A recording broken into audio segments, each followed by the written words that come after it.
the funniest guy on the cabinet? Well, obviously, the President of the United States. Yeah. I mean, beside him. So beside him, I mean, look, we all have different views on this. My personal vote for funniest person outside the president is probably Marco. Yeah, Marco. He has an incredible sense of humor. He's got great comedic timing. Rival. Yeah, that's right. That's right. Well, you know, there are a couple others. Look, very good sense of humor among the cabinet.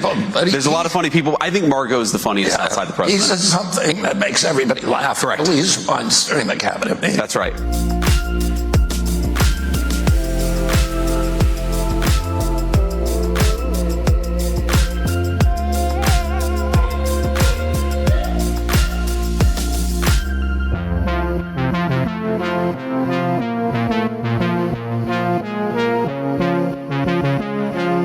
I don't know if you saw this video circulating on social media, but you know the president met the president of Syria, al-Shara, in the Oval Office a couple of days ago, and you know he asked him, he's like, "Well, how many wives do you have?" and it's just like, oh, what an amazing question.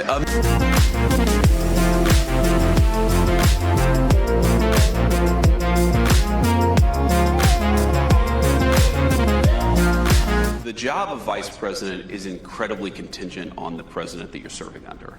And you could have a president who effectively just passes off big swaths of responsibility. You could have a president who delegates. You could have a president who has no trust in their vice president, Kamala Harris. And so it doesn't go very well for that particular vice president.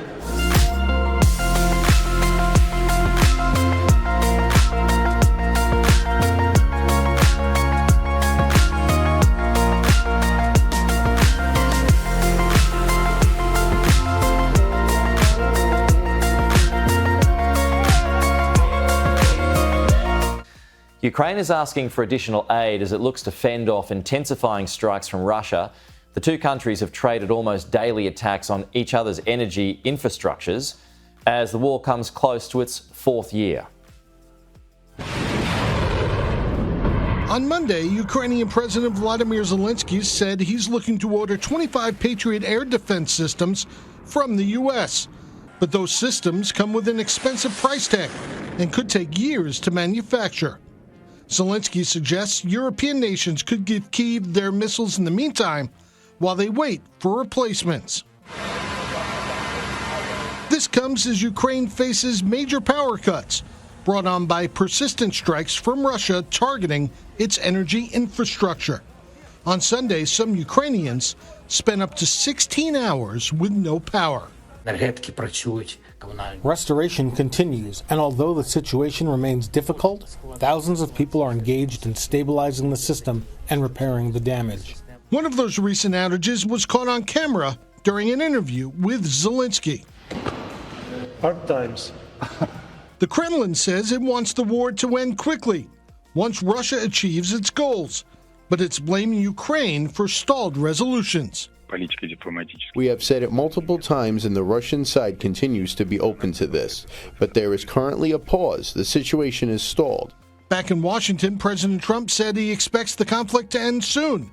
On Monday, he commented on the financial impact the war has had on the United States. Look at the damage that Russia-Ukraine has done to us as a country. I mean, we spent $350 billion. We're not spending any money anymore. More peace talks are expected soon. Russia's foreign minister said he's ready to meet face-to-face with Secretary of State Marco Rubio.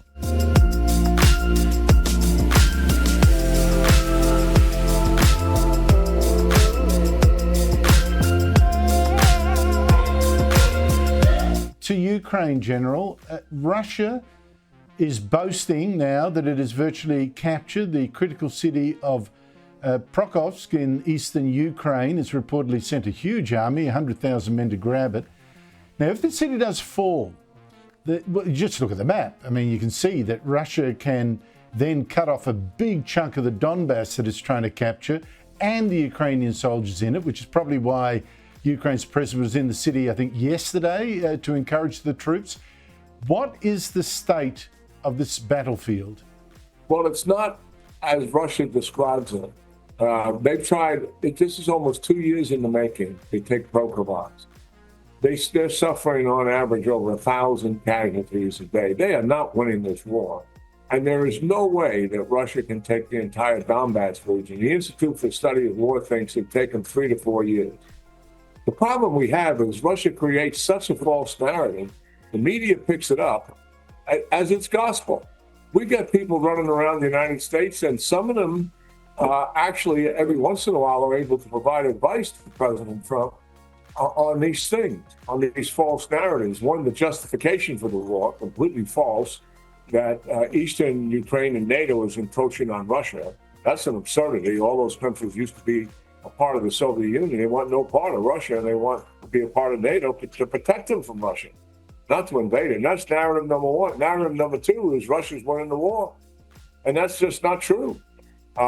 Ukraine doesn't have the capability to drive them out right now, but Russia is not going to take this entire Donbass region anytime soon. And they have taken, as you indicated, staggering losses in attempting to do this. And the so-called taking of Pokrovsk is infantry small squads that have infiltrated certain parts of it. So even that is a bit of a false narrative. Putin believes that he's received no significant pressure in his mind to stop the war. And that's why he won't go to a ceasefire, because he believes in his mind he can likely continue this for another year or two, admittedly taking significant losses. He won't make a lot of progress, but what he believes he'll do is he'll wear down President Trump, wear down the United States, and do the same with the Europeans. And by escalating the war on the Ukrainian people, Andrew, he thinks that pressure that comes from killing women and children and other people who are not involved in the war will put pressure on Zelensky to make concessions. We have to give Ukraine all the offensive weapons that we have to provide them the capability to take out significant deep targets that are really where the killer drones are coming from, the manufacturing center, and the bombers that are delivering the glide bombs and the cruise missiles that are killing so many of the Ukrainian people. So the war is going to continue the way it is as of right now. And hopefully the European leaderships have demonstrated their steadfastness to stick with it. President Trump is doing the same, in my judgment. And we're going to see what happens over time. Putin will likely wave a flag and say, I'd like to go back to the negotiating table. I don't think Trump is going to put up with it unless he knows he already gets a commitment out of him before the negotiations for a ceasefire. Well, I've got to thank you, General, because I know how busy you've been behind the scenes to try to get the president on the right track here. You're being diplomatic about it, but I really appreciate it. And I can see he's essentially done a 180-degree turn from attacking Ukraine and demanding its surrender to giving it intelligence for these long-range strikes on oil facilities in Russia that have been so damaging. He hasn't given the tomahawks yet, but one hopes that decision is not that far in the future. General Keane, thank you so much for your time. Good talking to you, Andrew, and good seeing you again. Thank you.